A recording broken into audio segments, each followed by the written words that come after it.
नमस्कार दोस्तों, मैं आज पुनः उसी अध्याय में सिंधु घाटी सभ्यता, जिसे हड़प्पा सभ्यता के नाम से भी जाना जाता है, तो उन उसी क्रम को आगे बढ़ाते हुए आज हम लोग सेकेंड लेक्चर में बात करेंगे। जैसे कि हम लोगों ने पिछले लेक्चर में बेसिक चीज़ों को जाना था, सीखा था और हमने यह समझा था कि किस तरीके से लोगों ने खाना बनाना सीखा, खाना पकाना सीखा, अन्न या अनाज को संग्रहित करना सीखा और एक साथ रहना सीखा और धीरे धीरे हम लोग इस आधुनिक दौर में पहुंच पाए हैं। तो आज हम लोग सेकेंड लेक्चर में हड़प्पा सभ्यता के जो विशेषताएं हैं, खास करके जिस तरीके से उन लोगों ने एक साथ रह करके जिस संरचना को, जिस भवन को निर्माण किया था और उस भवन या वहाँ की जो संरचनाएं थी उनमें किस तरह की तकनीकों का इस्तेमाल किया था। और आज हम लोग समझ पाएंगे कि हम लोग जिस दौर में जी रहे हैं ये तो आधुनिकता का चरम है ही, लेकिन हमारे इस समय से पहले 6000-5000 साल पहले भी इस तरीके से लोग अपने जिंदगी को जिया करते थे। तो आज हम लोग बात करेंगे हड़प्पा सभ्यता के सेकेंड लेक्चर में। सबसे पहला पॉइंट हम लोग लेके आए हैं, सबसे बड़ी विशेषता। क्या बात की? सबसे बड़ी विशेषता। और सबसे बड़ी विशेषता में यहाँ पर दो चीज हम डिनोट किए हैं, पर्यावरण के अनुकूल नगर नियोजन। क्या बात की? पर्यावरण के अनुकूल नगर नियोजन। पर्यावरण मतलब भौगोलिक स्थिति वहां की जैसी है उसके अनुसार वहां पर जो नगर बसाए गए थे, इसलिए इनका इस पॉइंट को नोट किया गया है किस रूप में, पर्यावरण के अनुकूल नगर नियोजन। और साथ ही साथ जल निकास प्रणाली। लेकिन पिछले वीडियो में मैंने आप सभी को बेसिक चीजों को तो बता दिया था, लेकिन एक पॉइंट वहां पर समय कम होने के कारण नहीं बताया था, वो है काल निर्धारण। यानी कि ये जो हड़प्पा सभ्यता है, हम लोग तो पढ़ लिए कि किस तरीके से ये पनपी थी, और लेकिन हम लोग ध्यान से नहीं समझ पाए थे कि किस समय में वो परिपक्व था। तो काल निर्धारण इसका जो माना जाता है, कार्बन डेटिंग विधि जो आप लोग जानते हैं C14, इसके अनुसार 1750 ईसा पूर्व तक है और कब से 2500 ईसा पूर्व से। ये क्वेश्चन जो है बहुत इंपॉर्टेंट है, ये अक्सर एग्जाम में आने वाले प्रश्न है। और इसमें भी अगर परिपक्वता की बात करें, यानी कि हड़प्पा सभ्यता जो अपने चरम उत्कर्ष पर थी विकास के दौर में या विकास के चरम पर, तो वो था 2200 ईसा पूर्व से 2000 ईसा पूर्व। और ध्यान से आप समझिएगा, ईसा पूर्व किसको माना जाता है? हम सभी अभी जो जी रहे हैं ये ईसवी में जी रहे हैं, और ईसवी कब से स्टार्ट हुआ है? ईसा मसीह के जन्म के बाद। तो ईसा मसीह के जन्म के बाद अभी कितना साल हो गया? अगर हम लोग 2026 में जी रहे हैं तो 2026 साल हो गया। और अगर उससे पहले जाएंगे, उसके जन्म से पहले, तो कितना जाना पड़ेगा? 2500 साल पहले। 2500 साल ईसा पूर्व का उधर हो गया और 2000 साल इधर लगभग। तो 2500 और 2000 4500 साल पहले की बात है इसका, हड़प्पा सभ्यता के समय का। और परिपक्वता की बात करें तो ये 200 साल का समय रहा है। और नवीन शोध जो अभी टेक्नोलॉजी के अनुसार जो माना जा रहा है कि ये सभ्यता मात्र 4500 या 5000 साल पहले नहीं, बल्कि 8000 साल पुरानी सभ्यता है। ये कौन बोल रहा है? नवीन शोध मतलब नया जो अभी हम लोग टेक्नोलॉजी को अब उपयोग कर रहे हैं, उसके अनुसार इसकी जो उम्र बताई जा रही है या समयकाल बताया जा रहा है 8000 साल पुरानी सभ्यता। तो ये पॉइंट छूट गया था, आप लोग आशा करते हैं कि समझ पाए। अब हम आते हैं आज के जो पॉइंट है हम लोगों के। क्या बात करें? जल निकास प्रणाली और अनुकूल नगर नियोजन। तो नगर नियोजन प्रणाली जो था, इसे प्रश्न बनते हैं, इसलिए हम इसको पहले से नोट कर दिए ताकि आपका समय जो है कम खपत हो और अधिक से अधिक सीखने का लाभ मिले। तो यहाँ पर नगर जो बसाए गए थे, ऊंचे दुर्ग, समझिएगा, ऊंचे स्थानों पर जो मकान बनाए गए थे वहां पर शासक वर्गों का निवास होता था और अपेक्षाकृत ये छोटे होते थे। छोटे मतलब कम जगह पर ये बने होते थे, और होते थे कैसे? ऊंचे। और यहाँ पर कौन रहते थे? शासक वर्ग। और बात करें यहाँ पर क्या काम होता होगा, तो यहाँ पर क्या होता होगा? प्रशासनिक कार्य। प्रशासनिक कार्य। और निचले, अपेक्षाकृत जो निचले भाग में रहते थे वहां पर किसका निवास था?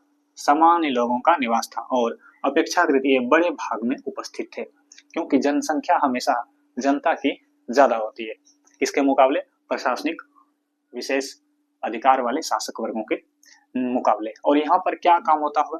यहाँ पर शिल्पकार रहते होंगे, कृषक, मजदूर, ये सभी कहाँ रहते होंगे?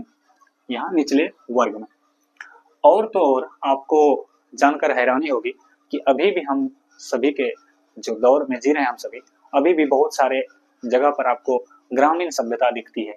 लेकिन समझिए 5000 साल पहले या 4500 साल पहले का समय में ये नगर हुआ करता था। और यहाँ पर जो सड़कें होती थी, सड़कों का मिलान या कटान 90 डिग्री पर यानी समकोण पर।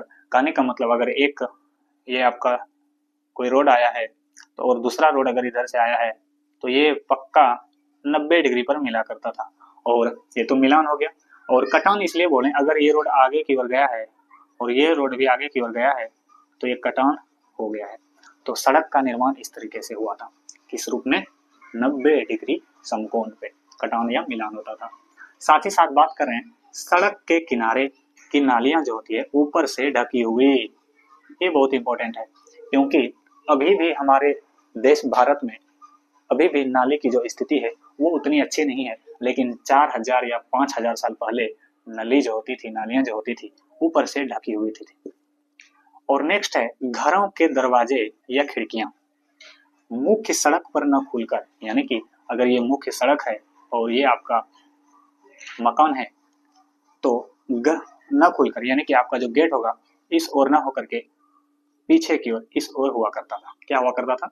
दरवाजे और खिड़कियां गलियों में खुलती थी, यानी पीछे की ओर गलियां होती थी। लेकिन बोला जाता है लोथल, जो कि गुजरात, वर्तमान के गुजरात में हुआ करता था, वहां पर माना जाता है कि यहाँ पर ऐसा नहीं था। यहाँ के दरवाजे और खिड़कियां मुख्य सड़क पर ही खुले होते थे। नेक्स्ट है सभी निर्माण की बात कैसे करेंगे? जैसे कि यहाँ पर जो मकान निर्माण हुआ करते थे या जो भी संरचनाएं, जो ठोस संरचनाएं होती है, दीवार बोलिए, नाले बोलिए, मकान बोलिए, ऐसे सभी संरचनाएं में पकी हुई ईंट का प्रयोग होता था। पकी हुई ईंट, अभी भी हम लोग जो मकान बनाते हैं तो अभी शहरों में तो एक सीमेंट का भी और पता नहीं उसमें किस तरह की संरचनाएं होती है, लेकिन गांव में या बहुत बड़े अभी भी शहरों में पकी ही ईंट का प्रयोग होता है। तो बताइए 5000 साल पहले भी ऐसा हुआ करता था या 4000 साल पहले। लेकिन अपवाद इसमें बताया जा रहा है कि कालीबंगा जो कि और रंगपुर जो कि हड़प्पा स्थल है, यहाँ पर पकी हुई ईंट का प्रयोग नहीं हुआ है। और जानकारी के लिए आपको बहुत ही महत्वपूर्ण यह है कि प्रत्येक घर में एक रसोई घर, आंगन, स्नानागार या कुआं अनिवार्य रूप से अवशेष इसके मिले हैं। क्या बात की? रसोई घर, आंगन या स्नानागार या कुआं। स्नानागार का प्रयोग, स्नानागार के रूप में प्रयोग कुआं का भी हो सकता है। तो ये मुख्य रूप से 3 चीजें अवश्य रूप से मिल रहे हैं। और साथ ही साथ नगर, जितने भी नगर थे हड़प्पा सभ्यता में, के चारों ओर जो थे प्राचीर, प्राचीर का मतलब होता है दीवार। क्या होता है? दीवार बनाकर किलेबंदी, किलेबंदी मतलब घेराव हुआ था। किलेबंदी मतलब क्या बात कहेंगे? घेराव, घेराव किया गया था। और क्यों किया गया होगा? यहाँ पर जो पशु या जानवर होते थे या इनके नगर में जो भी क्या बोलेंगे कीमती वस्तुएं होती थी, उनको बचाने के लिए, चोरी से बचाने हेतु, चोरी से बचाव हेतु किसका निर्माण किया गया था? प्राचीर का, जिसको क्या कहेंगे? किले बंदी। और भी कुछ पॉइंट है जैसे कि हड़प्पा, मोहनजोदड़ो और कालीबंगा, ये 3 नगर जो थे हड़प्पा सभ्यता के, इसकी नगर योजना एक तरह ही बना हुआ था। किसका बोले? हड़प्पा, मोहनजोदड़ो और कालीबंगा की नगर योजना लगभग एक समान। और यहाँ पर जो ईंट का प्रयोग होता था, ईंट, पकी ईंट, उसका बताया जाता है लंबाई, चौड़ाई और मोटाई का अनुपात 4:2:1, यानी जितना इसका मोटाई होगा उसका 2 गुना इसका क्या होगा? चौड़ाई। और जितना इसका चौड़ाई होगा उसका भी 2 गुना क्या होगा? लंबाई। तो मोटाई का 2 गुना चौड़ाई, चौड़ाई का 2 गुना मोटाई, लंबाई। तो इस तरीके से। और अगर बात करें इस नगर नियोजन में, हड़प्पा सभ्यता के नगर नियोजन में सबसे अद्भुत निर्माण की, तो वो क्या है? विशाल स्नानागार। स्नानागार मतलब क्या होता है? स्नानागार मतलब एक तरीके से जलाशय बोल सकते हैं, जिसका कि उपयोग स्नान करने के लिए किया जाता है। साथ ही साथ जहाँ पर भी स्नानागार होते थे, आपको जानकर हैरानी होगी, वहां पर कपड़े बदलने के लिए कमरे भी होते थे। क्या बनाए होते थे? कमरे। किसके लिए? कपड़े बदलने के लिए। तो अच्छा ख्याल रखा गया है नगर नियोजन में इस तरीके से। और ये कहाँ पर थे? मोहनजोदड़ो में। ये प्रश्न बार बार आता है। और साथ ही साथ ये जो विशाल स्नानागार थे कहाँ पर थे? केंद्रीय खुले प्रांगण के बीच। प्रांगण मतलब आंगन, बहुत बड़ा आंगन जो बाहर में होता है उसको प्रांगण बोलते हैं, और उसके बीच में हुआ करता था, जिसको क्या बोला जा रहा है? विशाल स्नानागार। और संभवतः ये जो माना जा रहा है इतिहासकार के द्वारा कि इसका प्रयोग जो है धार्मिक स्नान में किया जाता था। धार्मिक स्नान मतलब जैसे कि अभी भी हिंदू धर्म में जो पूजा पाठ किया जाता है उससे पहले गंगा स्नान करना अनिवार्य रूप से महत्वपूर्ण समझा जाता है। तो ये केंद्रीय खुले प्रांगण के बीच में था। और अगर इसका गहराई या चौड़ाई और ऊंचाई, लंबाई चौड़ाई और गहराई की बात करें तो 11.88 मीटर, 7.01 मीटर, 2.4 मीटर, ये सभी क्या है? लंबाई चौड़ाई और गहराई का रेशियो दिया गया। और किसमें था ये? मीटर में। लंबाई चौड़ाई और गहराई, क्या बात की? लंबाई चौड़ाई और गहराई। और बात करें इसी हड़प्पा सभ्यता में सबसे बड़ी इमारत की, सबसे बड़ी इमारत की, तो वो है अन्नागार। अन्नागार मतलब अन्न रखने के लिए जो मकान बनाए गए थे उसको क्या बोलेंगे? अन्नागार। और ये कहाँ पर थे? हड़प्पा नगर में। और इसका अगर बात करें लंबाई और ऊंचाई का, सॉरी लंबाई और चौड़ाई का, तो कितना था? 45.71 मीटर और 15.23 मीटर, ये था लंबाई और चौड़ाई मीटर में है। तो ये सबसे बड़ी इमारत हुआ करता था सिंधु सभ्यता का या हड़प्पा सभ्यता का। 45.71, 15.23 मीटर, इतना। और इसके दक्षिण में जो चबूतरा होता था उसमें अभी भी जो दरार है, जो मतलब जो भी इतिहासकार वहां पर गए थे उनको गेहूं और जौ के दानों के अवशेष मिले थे। तो माना जा सकता है कि हड़प्पा सभ्यता में गेहूं और जौ का प्रयोग होता होगा अन्न के रूप में। और अन्य ऐसे ही 6 भंडार मिले हैं 2 पंक्तियों में, जिसका की लेंथ क्या है? डायमेंशन 15.23 मीटर, 6.09 मीटर, ये 2 पंक्तियों में मिले हैं। तो ये रहा हम लोगों का नगर नियोजन प्रणाली के लिए इतना सारा जानकारी है। तो अगर आप सभी को कोई डाउट रह गया है इसमें तो आप कमेंट बॉक्स में कमेंट कर सकते हैं।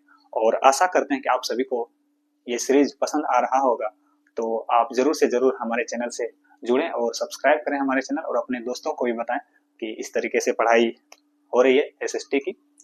तो मिलते हैं अगले वीडियो में 3rd लेक्चर के साथ, और उस लेक्चर में हम लोग सिंधु घाटी सभ्यता के महत्वपूर्ण स्थलों और उसके जो लोकेशन है उनके बारे में बात करेंगे पूरा डिटेल से। तो मिलते हैं अगले वीडियो में। नमस्कार, जय हिंद, जय मां सरस्वती।